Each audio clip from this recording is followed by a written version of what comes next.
I'm Ken Carson, one of the owners at Xybix, and I'm here in Oconee County, South Carolina, with their director at the 911 Center, Travis Tilson. And they got furniture about 2 years ago from us, from Xybix, and I'm going to ask them a few questions about this. So we'll get started. And so tell me what you had in this room previously, and what the challenges were there, and what kind of brought you to make the change. Well, we had some legacy furniture in here. It was 20-year-old console furniture that was really showing its age. At the time it was put in, it was probably state of the art, but it did not age well and had become really non-functional. We were having a lot of trouble keeping it in any kind of workable shape. The dispatchers were having trouble operating the equipment. It made it uncomfortable to get their job done every day, and we saw a need to just completely start over. I think at that time we had decided we're not going to move to a different location. This space is a beautiful large space. We can just renovate it from the ground up. So we made the decision to start doing that, and we were going to do a live cut. So we had a lot of work to do to get that all planned out, but it was time to give it a facelift.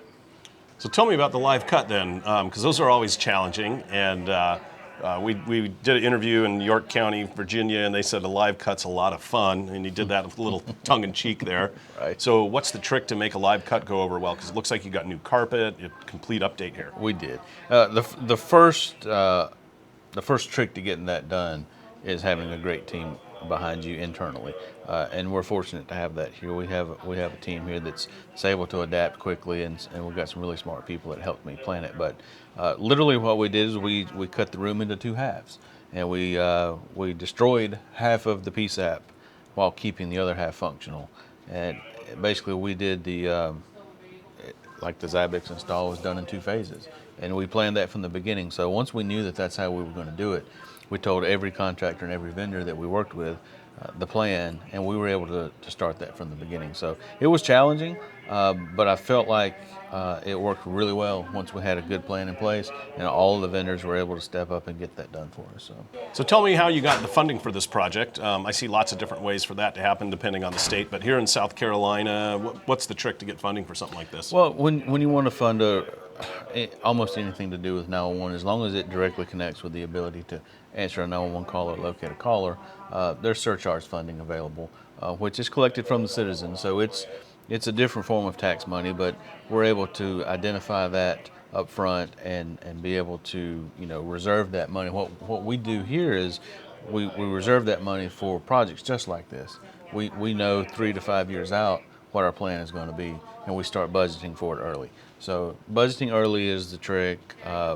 Contact with the state office that helps with that, helps you plan that, helps you plan your reimbursements in South Carolina for that. So at the end of the day, you're able to get it down to a pretty workable number. So funding was not a huge challenge for us because we had planned to do this for some time. So part of the planning stage, I'm assuming you went around and looked at neighboring centers, or you went to a trade show or something like that to get an idea of what furniture was out there. We did both. The biggest aid for us, I think, was visiting other centers. We're routinely in contact with our peers across the state, and we were able to go and take a look at other designs and see how everybody does 911 a little bit differently. Mm-hmm. Everybody has what they like, and it really depends on what your team likes. So we were able to take our dispatchers, put them in other centers, take a look, see what worked, see what they thought maybe wouldn't work. We were fortunate that we had some neighboring counties that had just done the exact same thing in one form or another and had gone through this process. So we were able to go to them, learn a few lessons from them, see what they liked, what they didn't like, and actually put hands on the equipment and the furniture and see, basically, if you were shopping in a mall, it's the same thing. Go put your hands on it, sit down on it, try it out, see what features you like, see what features you don't need, and come back with some sort of wish list. So so what lessons did you learn, just like maybe the top two, and what was on your wish list? Our very top requirement, you might say, was going to be durability, and that's what all the conversations I had with other directors would be about. How long have you had it? How does it hold up? How does it maintain? How is it, maintain itself in a 24-hour use environment, which is important for us. And most directors are very honest about that. They'll tell you exactly what they don't like about what they've done. You talk to other dispatchers, they'll tell you what table is hard to use, what chairs are hard to sit in, those kind of things. And so we just collect all of that together and say, okay, we want something that's comfortable, usable, maintenance free, and that's going to last. You know, a long life cycle is what we're really after. No one wants to do this every 2 years. Yeah. You're looking for a 10, 15, 20-year life cycle when you make this kind of investment. So we're fortunate that we were able to go see some places that had done just that, and we were able to touch it, we were able to put our hands on it, play with it, sit down, take a look, judge it based on its age, how it looked, about wear and tear, those kind of things. And that was really our biggest requirement. I wanted the dispatchers to have something that was comfortable and they felt proud to go and work at. Yep, that's important, and that's another question I have is, you did a live cutover, so they saw it coming in, but when you finished the whole center, what was the reaction your dispatchers had when they started coming to work those first few days, seeing just everything's new, everything's right? I think it's like when you buy a new house or build a new house, and the first time you walk through the front door, you know, the smile on their face, the morale boost that we got from that. They don't have to prop things up anymore. They didn't have to worry about whether the console was going to work today. There was plenty of space. You know, we're living in the same square footage that we lived in with the old center, exactly. But the way it was designed, the way it was planned, they feel like they have more space. We planned this so that in certain places we have, you know, collaboration. We have teams. We work in teams here, so we wanted some pods that were team oriented. We needed some pods that were sort of separated because of the function. We were able to do all of that, and then when you get them to come in and sit down and say, okay, this is your new space, this is your new function, try it out, it was amazing. I mean, simple things like, you know, personal heating and air is something that we had never had here. You know, you put 4, 5, 6, 10 people in a room, they're never going to agree on what the comfortable temperature is for the room. Like, you've got one air conditioner to fight over. But with these enhancements, they were able to sit down and say, oh, I'm a little chilly today, let me turn on some heat. I need some more fresh air, let's put the fans on. Yeah. All of that being part of the console system really is just a treat for them. The lighting was amazing. You know, we normally run a dark center here, that's how we like it. But the ambient lighting that the console provided, the task lighting, was all just new to them. Like, we didn't have that before. We literally would go to a discount store and buy stand-up lamps to put behind our old consoles to try to achieve what we've done here with these consoles. Yeah. Is just get the lighting where it needs to be and out of the way where it doesn't need to be. Yep. And that was exciting for them. Yeah, make it easy for them to adjust it to their Exactly. needs. And I already heard the conversation today of talking about the heat and the cool, and they're different than everyone else in the room. So I love being able to supply that to them and making their lives comfortable. It's absolutely amazing how something that seems that small, when you just walk in and out of a room, if you're going to sit there for 12 hours a day, that becomes a big deal. Yeah. Personal comfort, being comfortable at work is the number one morale boost that you can give anybody. Well, that leads me to the next question. Tell me how Share helped you out through the whole process. And I know this wasn't just a quick deal, it was several years. Right. So how was Share there to help you out? She had been there from the beginning. You know, when we first met Cher, we had heard of Xybix, and we had already seen the consoles, and we were impressed with it. We had no idea how to get it. Cher came along and made that process pretty simple for us. And we, you know, in 911 or in government in general, sales cycles can be long because we take time to do it right. Once we make our decision, you know, this is a 20, 30-year investment. We were going to be deliberate about what we did. And then getting through the red tape, as you might say, of deciding how to buy it, when to buy it. Cher was able to guide us through every bit of that. She had done it before. She was knowledgeable about the product. Every question we had, she was able to answer. She knew things that we didn't know. She brought up things for us to consider that we had not considered, which just helped us be more certain about the product we were buying. You know, we thought we knew what we needed. Sometimes she would bring a different option to us that maybe made more sense, that we could sit around and talk about. And that was really helpful. You have to have somebody that's knowledgeable about the product and really somebody that gives you options. This literally was like custom designing your own new car. If we can go back to the car analogy, you can go on the lot and buy what's there, but when you have the option to customize each and every feature, that was important. That was amazing to us that we could, you know, we wanted full height tech towers. Like we were tired of crawling around the floor working on computers. We'd been there, done that. That was not going to happen again. We didn't know until Cher brought it to us that we were able to choose a full height tower that we can stand up and our tech team can work on the equipment. Okay. That was vital. We didn't know it was vital when we went shopping. By the time we were finished with the process with Cher, that was a deal killer. Like if we couldn't get that, we weren't going to go. Yeah. So things like that she was able to bring to the table and bring us, and we bought at the time some brand new options from Xybix. Like they weren't even on market yet, and she was able to tell us that this is coming. By the time we get to the construction phase, we'll be able to do these things. Yeah. And so we sort of had that forward-looking blueprint. Like it's not here today, but by the time we go live, we're going to have these features that, again, we didn't know we needed, and now we couldn't live without. Yeah. So how did you come up with this color scheme here? Because I love it. I think it looks fantastic, and it's always interesting hearing the different stories. So tell me how you came up with the color scheme. Colors are not my thing. Colors are hard for me. Amen. And I'm telling you, I had no idea. All we knew was we didn't like what we had. We wanted the room to feel warm and inviting. It didn't need to feel industrial. It didn't need to feel like we were in a cold basement somewhere. This has to be home. People spend half their lives in this room. 12 hours a day is a long time.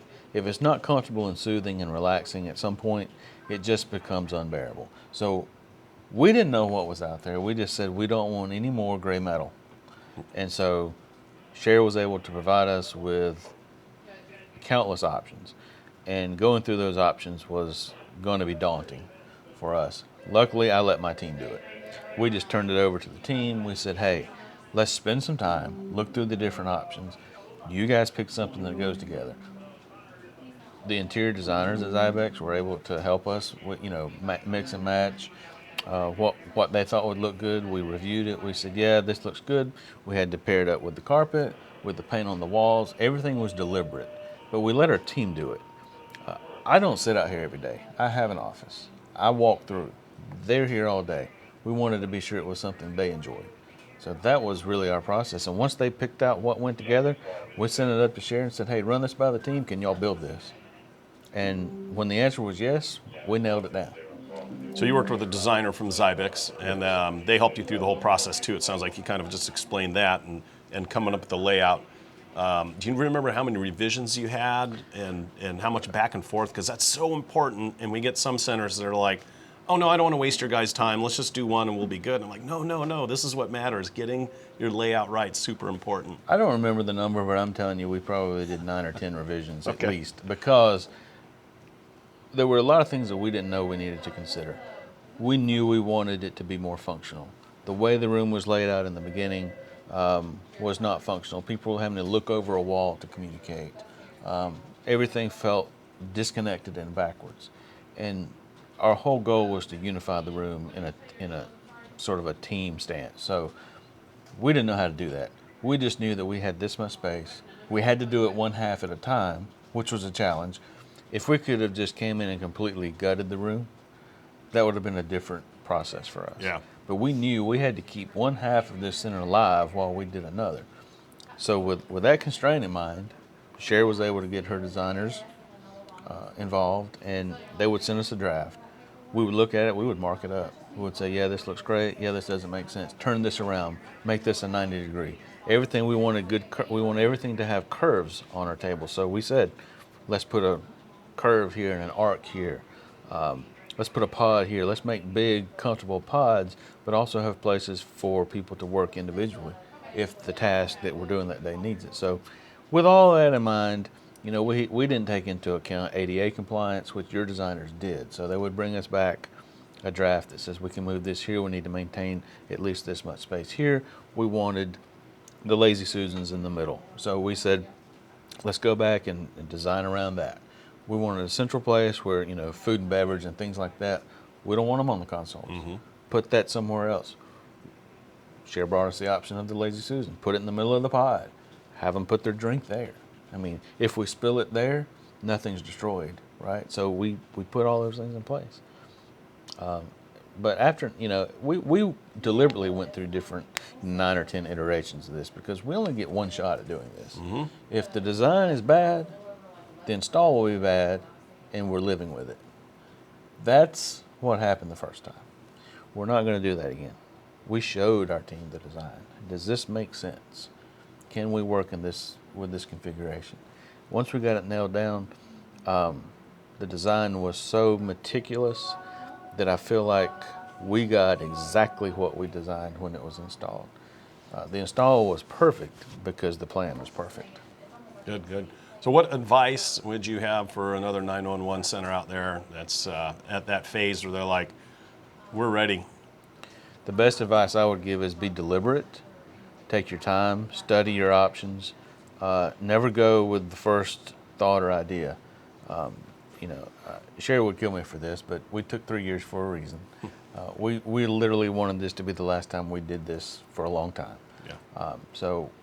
If you don't know what you want, stop and figure that out first. Have a plan.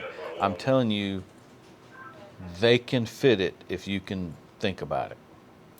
The design team were so good at fitting what I wanted into this room with exacting measurements. When your team came and did exact measurements, and that was important, let them do their job. When you get a true CAD generated drawing that is to scale and you can see it, and even with the scale imagery, the mock-ups, this room looks exactly like the mock-up that we were sent. That's important. Take the time to be deliberate about it. Ask questions. Tell your vendor what you want. Let them come up with a solution. Don't change your standards because of some sales requirement or something technical that can be fixed. This is not an out-of-the-box solution. You don't just go out and buy this. This was designed purposely for us. That's important. Have someone purposely design your center, from the carpet to the furniture, to the consoles, to the ceiling, to the lighting, and to the paint on the wall. Take deliberate action to make sure you get what you want. That's the only way you're going to be pleased with whatever you come out with. Right, right. So when Cher told you we do these recruitment videos to help your center stay staffed, what'd you think of that? We were excited. We had long thought about commissioning a video of our own. Other parts of our agency have done that. It's been successful, but oftentimes we don't get included in that. And that was, something we wanted to make sure that happened, was that we get our own recruiting video made specifically for 911, because it's a very specific and very intensive process to become a dispatcher. We want to make sure that we go out and get the best candidates. And you can advertise in the paper, you can go online, but until someone actually can see visually what we do, they don't completely understand what they're applying for. So we feel like getting a recruitment video out there is just going to help people understand what we do. You look at television now, there's television shows about 911. Those are great resources, but we want people to see Oconee's 911. What is it that we do here? What do these people do every day to save lives? And yes, we're going to use it for recruitment. We're also going to use it in-house for training. We want people to understand how important life-saving work is in this very room. I mean, there's 4 people in this room standing ready to save lives in a county of 80,000 plus people. And that's a huge task. That is. That's and impressive. we're excited. And when she told me that Xybix could help us with this video, that was amazing. We don't have to go out and try to find someone capable of doing it. You've already done it. Yep. And so you've got experience doing it. We trust Xybix as a company. We trust the product you've given us already, and we're trusting you to give us a great product in this recruitment video. So we certainly appreciate that opportunity. Well, I want to thank you very much. Absolutely. For your business. Thank you. We appreciate it. We enjoyed working with you. Beautiful center. Your dispatchers are happy with it. I'm happy with it. And my thanks to Cher for doing a great job on this. But thank you for everything. Thank you to Cher also for helping us, get through this long process. We could not be happier with the product that you guys delivered. Awesome.